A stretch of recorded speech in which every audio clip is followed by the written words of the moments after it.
Bienvenidos a nuestro canal. Hoy exploraremos una de las historias más profundas y desafiantes de la Biblia, la historia de Job. ¿Alguna vez te has preguntado por qué sufrimos?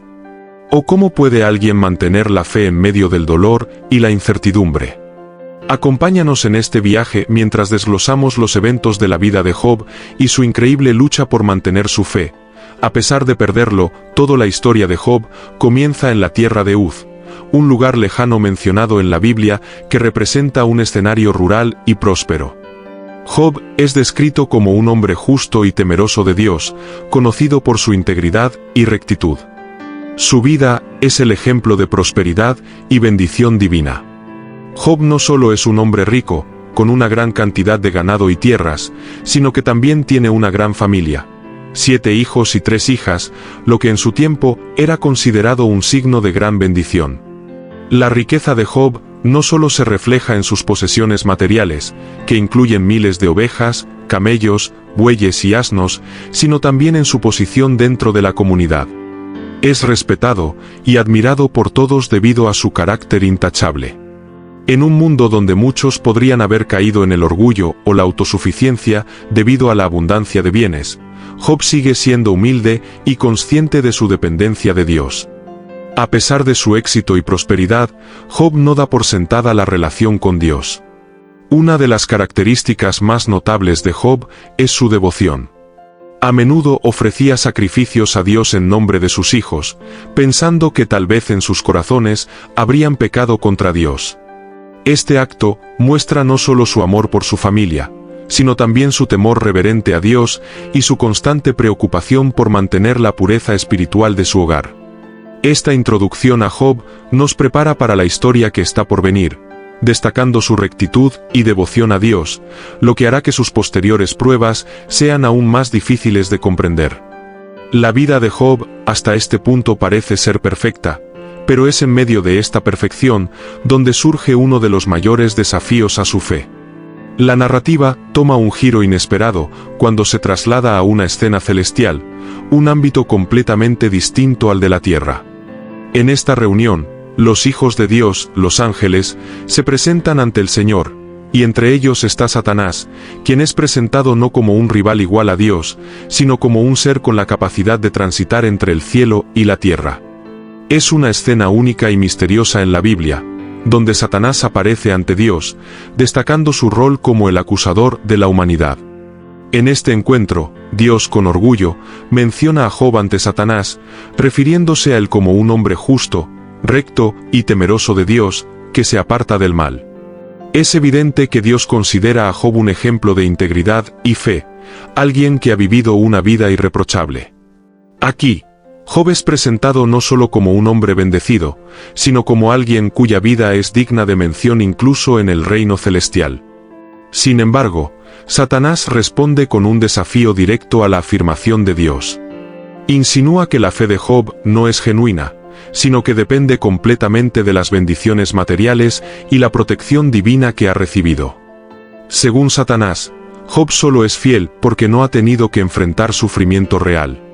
Satanás plantea la idea de que si todas las bendiciones de Job le fueran quitadas, su devoción desaparecería, y, en lugar de adorar a Dios, lo maldeciría. Este es un momento clave en la historia, ya que introduce el conflicto principal. Satanás propone que la fidelidad de Job será puesta a prueba a través del sufrimiento, sugiriendo que la relación entre Dios y la humanidad es transaccional. Los humanos son leales solo cuando reciben algo a cambio. Satanás lanza una acusación no solo contra Job, sino contra la naturaleza misma de la fe humana. Dios, confiando en la integridad de Job, permite que Satanás lo someta a prueba. Sin embargo, establece un límite claro. Satanás puede tocar todo lo que Job posee, pero no tiene permiso para atentar contra su vida. Esta restricción es fundamental, pues preserva el libre albedrío de Job, asegurando que, incluso en medio del sufrimiento, Job tendrá la oportunidad de elegir su respuesta hacia Dios. Así, comienza una de las pruebas más intensas y enigmáticas de la Biblia, donde un hombre justo y devoto es puesto en el centro de un desafío cósmico entre Dios y Satanás. Esta escena celestial plantea preguntas profundas sobre el sufrimiento, la fe y la naturaleza del bien y el mal en el mundo, preparando el escenario para las devastadoras pruebas que Job está a punto de enfrentar. La primera prueba de Job comienza abruptamente y sin previo aviso. Satanás actúa rápidamente después de recibir el permiso de Dios, y en cuestión de horas, la vida de Job se desmorona. Los mensajeros llegan uno tras otro, trayendo noticias devastadoras. Cada golpe es más fuerte que el anterior, y Job, que hasta ese momento había vivido en paz y prosperidad, se enfrenta al caos total.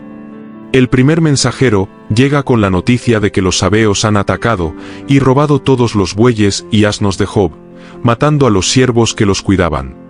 Mientras este mensajero aún habla, otro llega corriendo con más malas noticias. Fuego cae del cielo, consumiendo las ovejas y a los siervos que las cuidaban. La secuencia es rápida y desgarradora, no dando tiempo a Job para procesar lo que está ocurriendo. Antes de que Job pueda recuperarse de este segundo golpe, un tercer mensajero llega con la noticia de que los caldeos han atacado y se han llevado todos los camellos, matando a más siervos. Ya en este punto, Job ha perdido toda su riqueza, y lo que era una vida de prosperidad se ha reducido a ruinas en cuestión de momentos. Pero el golpe más devastador está por venir. Un cuarto mensajero llega con la peor de las noticias. Un viento fuerte, quizás un tornado, ha derrumbado la casa donde se encontraban sus hijos celebrando una fiesta. Todos sus hijos e hijas han muerto en el derrumbe. En este punto, Job no solo ha perdido sus posesiones materiales y sus siervos, sino también su descendencia, el pilar más preciado de su vida. El dolor de Job es inimaginable. Ha perdido todo lo que le daba sentido y seguridad en este mundo. En medio de este inmenso sufrimiento, Job podría haber maldecido a Dios, haberse sumido en la desesperación o haberse rebelado contra su fe.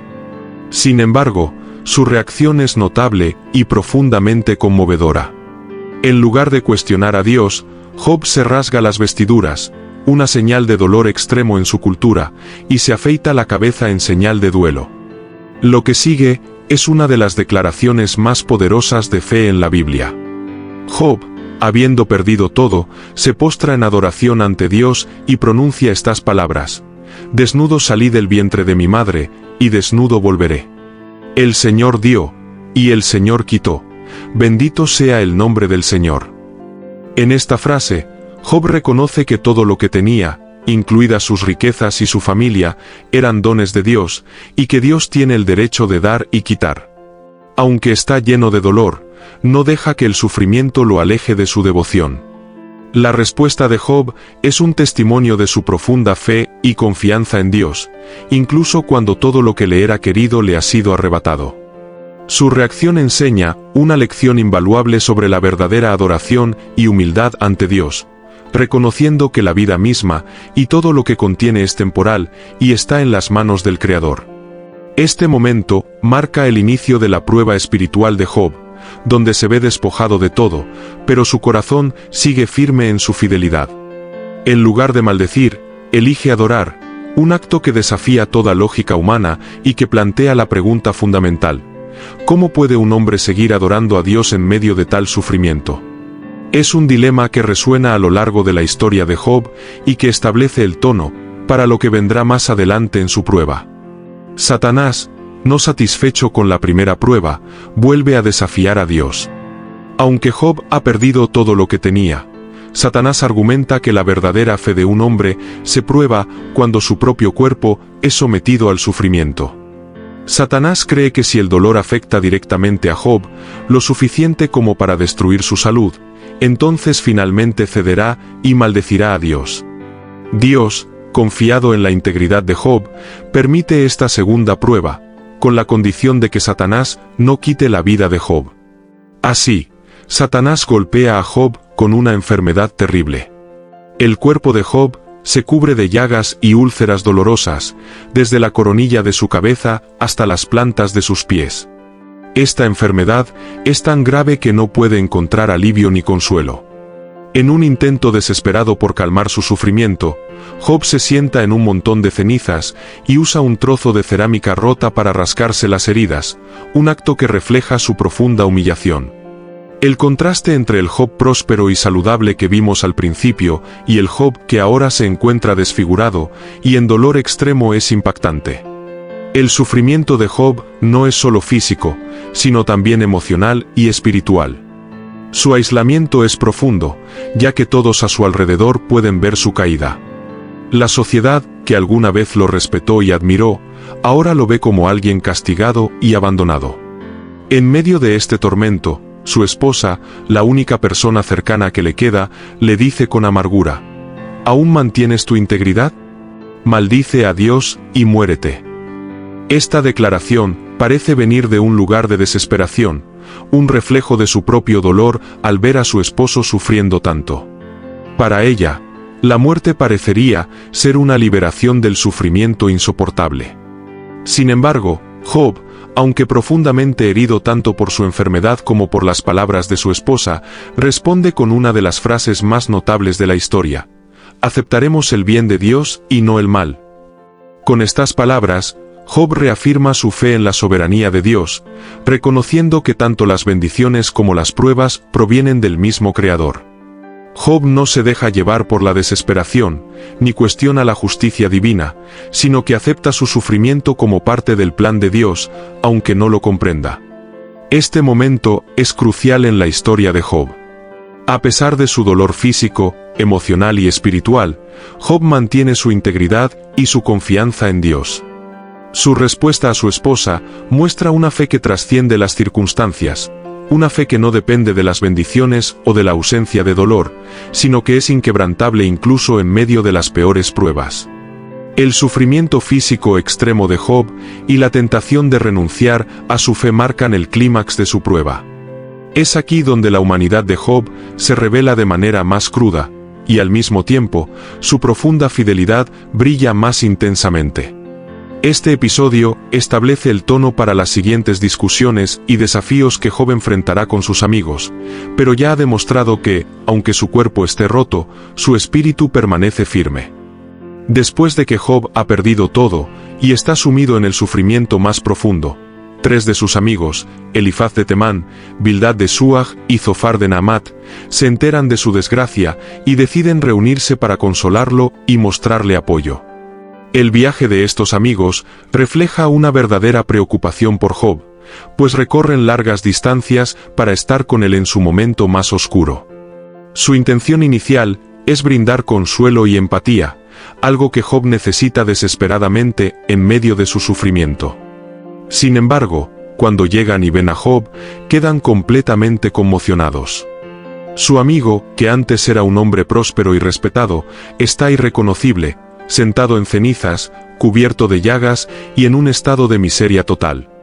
La visión es tan devastadora que los 3 amigos comienzan a llorar en señal de duelo por la condición de Job. En una muestra de respeto y dolor compartido, rasgan sus vestiduras y arrojan polvo al aire sobre sus cabezas, una señal de luto y sufrimiento profundo. Lo que sigue es un momento poderoso y simbólico.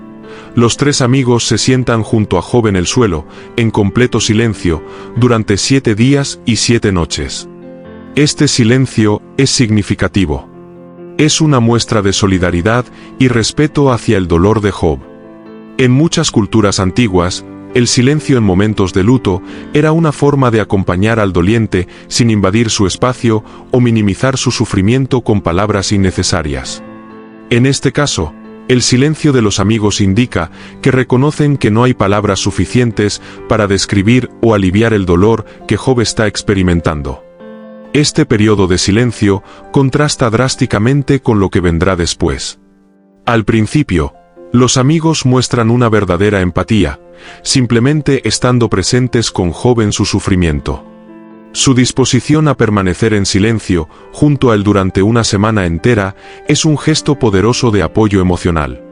Sin embargo, este silencio inicial se rompe cuando los amigos comienzan a hablar, y es ahí donde las cosas toman un giro diferente.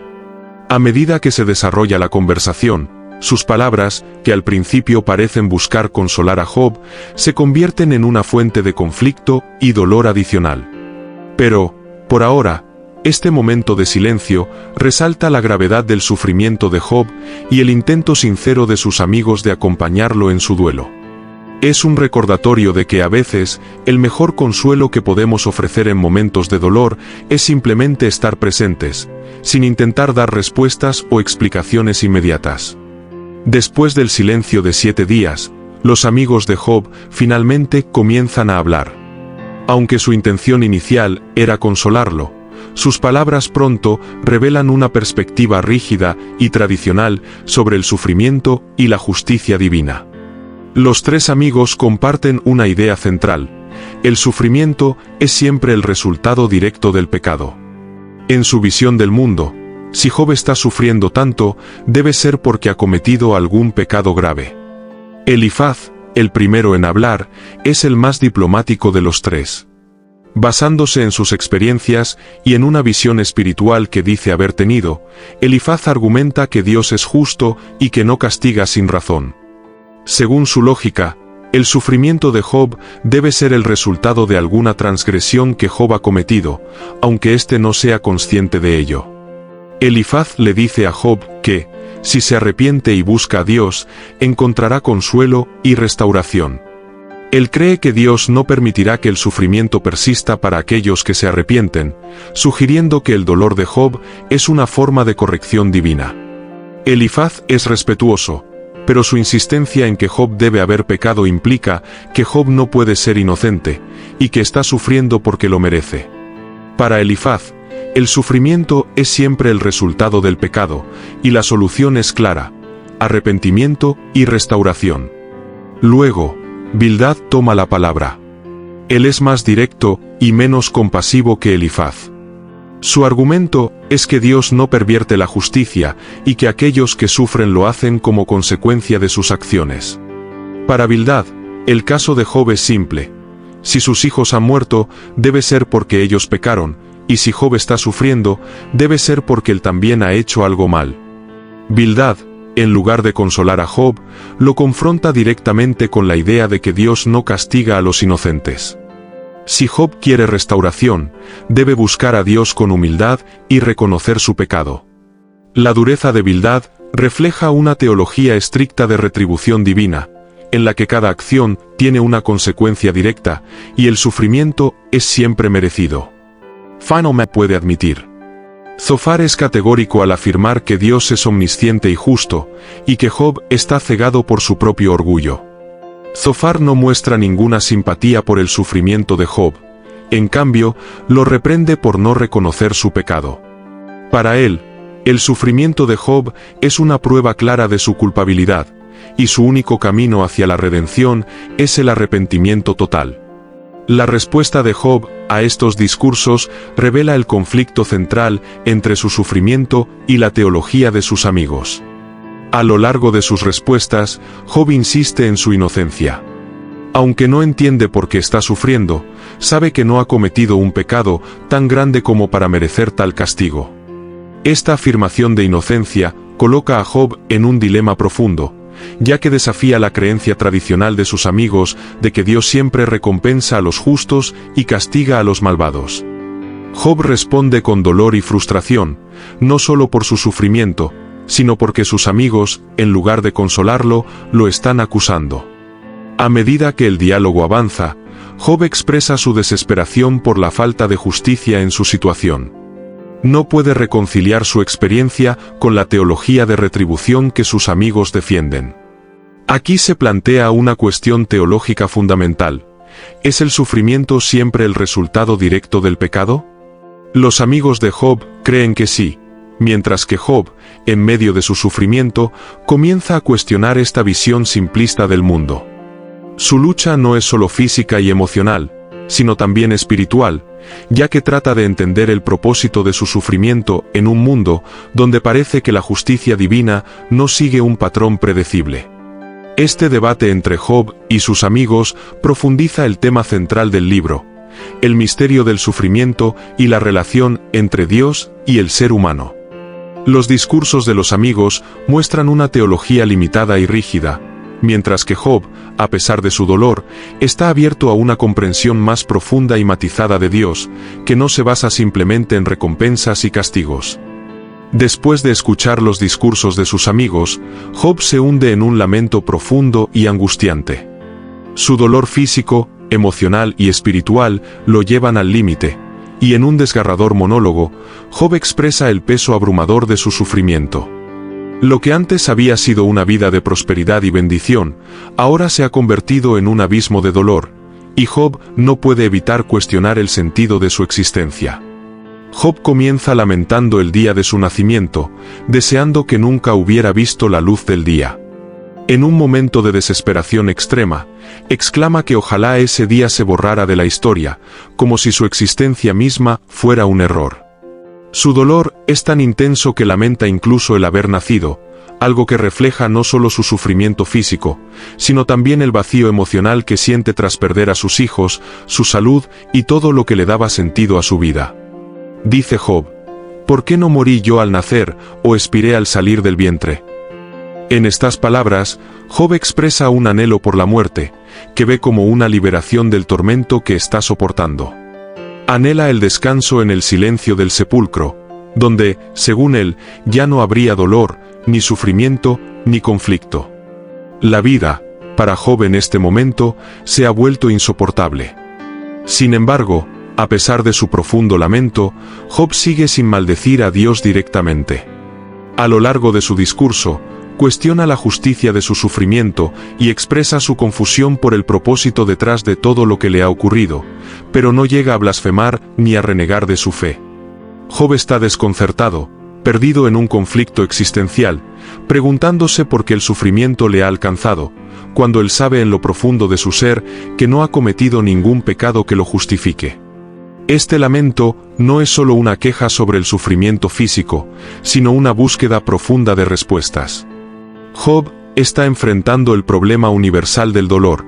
¿Por qué sufre el justo? La aparente falta de justicia en su situación lo lleva a cuestionar la naturaleza misma de la vida y la relación entre Dios y el ser humano. Job no busca una explicación fácil, sino que se enfrenta de lleno con el enigma del sufrimiento, y su lamento es un grito al vacío, un clamor por entendimiento en medio de la oscuridad. A través de su lamento, Job se presenta no como un hombre débil, sino como alguien que se atreve a enfrentar sus preguntas más profundas, incluso cuando las respuestas parecen inalcanzables. Aunque su fe está siendo puesta a prueba de manera extrema, Job no pierde su integridad, y su lucha se convierte en una reflexión sobre la fragilidad humana frente al sufrimiento inexplicable. Este lamento marca un punto crucial en la historia, ya que no solo revela la humanidad de Job, sino que también muestra la honestidad brutal con la que enfrenta a Dios. Job no tiene miedo de expresar su dolor ni de cuestionar, pero a pesar de todo, no abandona su fe, lo que hace de este momento un ejemplo de cómo la fe y la duda pueden coexistir en medio de las pruebas más difíciles. Tras los extensos debates entre Job y sus tres amigos, aparece un cuarto personaje que ha estado en silencio hasta este momento: Eliú, un hombre más joven que los otros, que ha estado observando y escuchando con atención. Aunque hasta ahora ha respetado el derecho de los mayores a hablar primero, finalmente decide intervenir, ya que siente que ninguno ha dado una explicación adecuada al sufrimiento de Job. Eliú comienza su discurso con humildad, reconociendo que su juventud lo hacía reacio a hablar antes. Sin embargo, cree que la sabiduría no proviene solo de la edad, sino también del entendimiento dado por el Espíritu de Dios. Para Eliú, tanto Job como sus amigos han fallado en comprender el propósito del sufrimiento, y ahora él, con una perspectiva fresca, ofrece una nueva interpretación. A diferencia de los otros amigos, Eliú no insiste en que el sufrimiento de Job sea un castigo directo por sus pecados. Su visión es más matizada. Para Eliú, Dios usa el sufrimiento no solo como retribución, sino como un medio para enseñar, refinar y corregir a las personas. Según él, el sufrimiento puede ser una herramienta que Dios emplea para guiar al ser humano, haciéndole consciente de su mortalidad, de sus limitaciones y ayudándolo a crecer espiritualmente. Eliú ve el dolor como una oportunidad para acercarse a Dios y corregir el rumbo cuando sea necesario. En su discurso, Eliú reconoce que Dios es justo y que sus acciones, incluso cuando parecen incomprensibles, siempre tienen un propósito superior. Dios, en su sabiduría infinita, permite el sufrimiento para llevar a las personas hacia una relación más profunda con Él. Eliú sugiere que Job debería ver su sufrimiento no como una señal de condena, sino como una oportunidad para aprender algo que aún no comprende completamente. Sin embargo, aunque Eliú es más amable en su tono que los otros amigos, su argumento aún implica que Job tiene algo que aprender o corregir. Eliú no acepta la defensa total de inocencia de Job. Para él, es posible que Job haya fallado en reconocer algún aspecto de su vida que necesita ajuste, y que este dolor sea una forma de hacer que Job reflexione más profundamente sobre su relación con Dios. Eliú también destaca que Dios es más grande que el entendimiento humano, y que no siempre podemos esperar comprender completamente sus caminos. Esto es clave en su argumentación, ya que introduce la idea de que el sufrimiento puede tener un propósito divino que no es evidente de inmediato para el ser humano. Para Eliú, la sabiduría reside en aceptar que Dios está en control y que sus acciones, aunque misteriosas, siempre son justas y justificadas. El discurso de Eliú prepara el escenario para la intervención final de Dios en la historia, ya que él apunta hacia la necesidad de humildad y confianza en los caminos de Dios. Aunque sus palabras son más reflexivas y menos acusatorias que las de Elifaz, Bildad y Zofar, todavía sugiere que Job debería reconsiderar su postura y ver el sufrimiento como una corrección, no como un castigo arbitrario. Eliú, con su perspectiva joven pero profunda, introduce una visión más moderna del sufrimiento que refleja un proceso de enseñanza y crecimiento, lo que añade una capa más de complejidad a la historia y a las discusiones sobre el propósito del dolor en la vida humana. Después de los largos discursos de los amigos de Job y el profundo lamento de Job mismo, finalmente llega el momento más esperado. Dios responde. Sin embargo, la respuesta de Dios no es lo que Job ni sus amigos anticipaban. En lugar de dar una explicación directa del sufrimiento de Job o aclarar si su dolor es el resultado de algún pecado o prueba divina, Dios toma un enfoque completamente diferente. Dios se dirige a Job desde un torbellino, un símbolo de poder y misterio divino. En lugar de ofrecer respuestas directas, Dios plantea una serie de preguntas retóricas que revelan la grandeza de su poder y el limitado entendimiento humano. Las preguntas de Dios no son fáciles de responder, y se centran en el vasto alcance de la creación, los misterios del universo y la majestuosidad de la naturaleza. Con cada pregunta, Dios subraya lo poco que Job, y por extensión, cualquier ser humano, sabe sobre el funcionamiento del mundo. ¿Dónde estabas tú cuando yo fundaba la tierra?, le pregunta Dios. Esta es la primera de muchas preguntas que desafían a Job a reconocer su falta de conocimiento sobre los aspectos más fundamentales de la existencia. Dios le recuerda a Job que, mientras él es un ser humano limitado, Dios es el creador y soberano del universo, y como tal, su sabiduría y poder están más allá de la comprensión humana. Dios detalla aspectos de la creación, desde la expansión de los cielos hasta la colocación de las estrellas en el firmamento, mostrando a Job la inmensidad de su obra. Dios también hace preguntas sobre los animales y la naturaleza, preguntando si Job puede alimentar a los leones o controlar el curso de los ríos. Estas preguntas subrayan que hay fuerzas en la naturaleza que están completamente fuera del control humano, pero que Dios domina con facilidad. Dios menciona criaturas majestuosas como el Behemoth y el Leviatán, seres míticos y poderosos que simbolizan la fuerza y la inmensidad de la creación divina. Con esto, Dios le muestra a Job que hay aspectos de la creación que están mucho más allá de su control y comprensión. En esencia, Dios no da a Job una explicación directa de por qué está sufriendo, ni lo acusa ni lo justifica. En cambio, le ofrece una perspectiva diferente, mostrándole lo pequeño que es su entendimiento en comparación con la grandeza de Dios y el vasto diseño del universo. Lo que Dios parece decir es que el ser humano, limitado en su capacidad de comprender el mundo, no siempre puede entender las razones detrás de los eventos que ocurren en su vida, incluidos el sufrimiento y la injusticia. Esta respuesta de Dios no resuelve el porqué del sufrimiento de Job, pero sí plantea una importante lección sobre la humildad y la fe. Dios, en su sabiduría infinita, gobierna el universo de una manera que está más allá del entendimiento humano. Job, en su dolor, había exigido respuestas, pero Dios no le da respuestas concretas porque las razones del sufrimiento a veces son inalcanzables para los seres humanos. En lugar de explicar los motivos de cada evento, Dios le pide a Job que confíe en su soberanía. Esta es la clave de la respuesta de Dios, que, aunque no siempre podamos ver el propósito detrás del sufrimiento, podemos confiar en que Dios está en control y que su comprensión del universo es perfecta, incluso cuando la nuestra es limitada. Al final, Job no recibe una explicación directa, pero al ser confrontado con la magnitud del poder de Dios, se da cuenta de la grandeza del Creador y de la pequeñez de su propia perspectiva. Este intercambio le enseña a Job que no siempre puede exigir respuestas sobre los misterios divinos, pero que puede confiar en que Dios tiene un propósito más grande, incluso cuando ese propósito está oculto para los ojos humanos. Después de escuchar la voz de Dios y ser confrontado con la majestuosa grandeza divina, Job se da cuenta de cuán limitada es su comprensión del mundo y de los planes de Dios. Aunque Job había mantenido su integridad y había insistido en su inocencia, el encuentro con Dios lo lleva a un lugar de humildad profunda. Job no se arrepiente de un pecado específico, sino de su deseo de exigir respuestas que están más allá de la capacidad humana de comprender. Job se arrepiente en polvo y ceniza, un acto simbólico de humildad ante el Creador.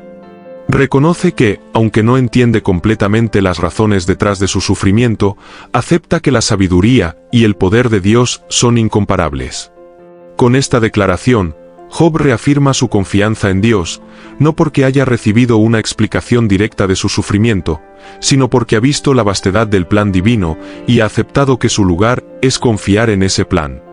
Luego, Dios se dirige a los tres amigos de Job, Elifaz, Bildad y Zofar. Dios los reprende por no haber hablado correctamente sobre él. A lo largo de sus discursos, los amigos habían insistido en que el sufrimiento de Job era un castigo directo por algún pecado oculto, pero Dios deja claro que su comprensión era errónea. Aunque sus intenciones eran ayudar a Job, sus palabras no reflejaban la verdadera naturaleza de la justicia y la misericordia divina. Dios les dice a los amigos de Job que deben hacer un sacrificio, y que Job, a quien han acusado injustamente, debe orar por ellos. Esta acción pone a Job en un lugar de intercesión, mostrándole que su papel como justo no ha sido desechado. Job, a pesar del dolor que le han causado sus amigos con sus acusaciones, ora por ellos, demostrando una vez más su corazón íntegro y su fe inquebrantable. Finalmente, Dios restaura a Job de manera extraordinaria.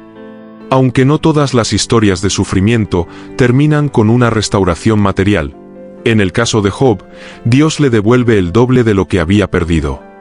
Su ganado, sus tierras y sus riquezas son multiplicados, y además, Job vuelve a tener una gran familia, 7 hijos y 3 hijas. La mención específica de sus hijas destaca que eran las más hermosas de toda la tierra, y lo notable es que Job les da una herencia, algo inusual en esa época, lo que refleja la justicia y el favor de Dios en su vida. Job vive muchos años más después de su prueba, disfrutando de una vida plena y bendecida. La restauración de Job no solo es material, sino que también es una señal del favor y la gracia de Dios sobre su vida. Aunque ha pasado por una prueba intensa, su fidelidad le ha permitido experimentar una bendición aún mayor. La historia de Job termina con un poderoso mensaje. El sufrimiento, aunque difícil de entender, no siempre es un castigo, y la fe en Dios, incluso en medio del dolor más profundo, puede llevar a una restauración más allá de lo que uno puede imaginar. La vida de Job se convierte en un testimonio de confianza en la soberanía divina y en la misteriosa, pero siempre justa, providencia de Dios. Gracias por acompañarnos en esta reflexión sobre la vida de Job. Esperamos que este análisis te haya brindado nuevas perspectivas sobre el sufrimiento, la fe y la paciencia. No olvides suscribirte, darle like al vídeo y compartirlo si te ha sido útil. Hasta la próxima.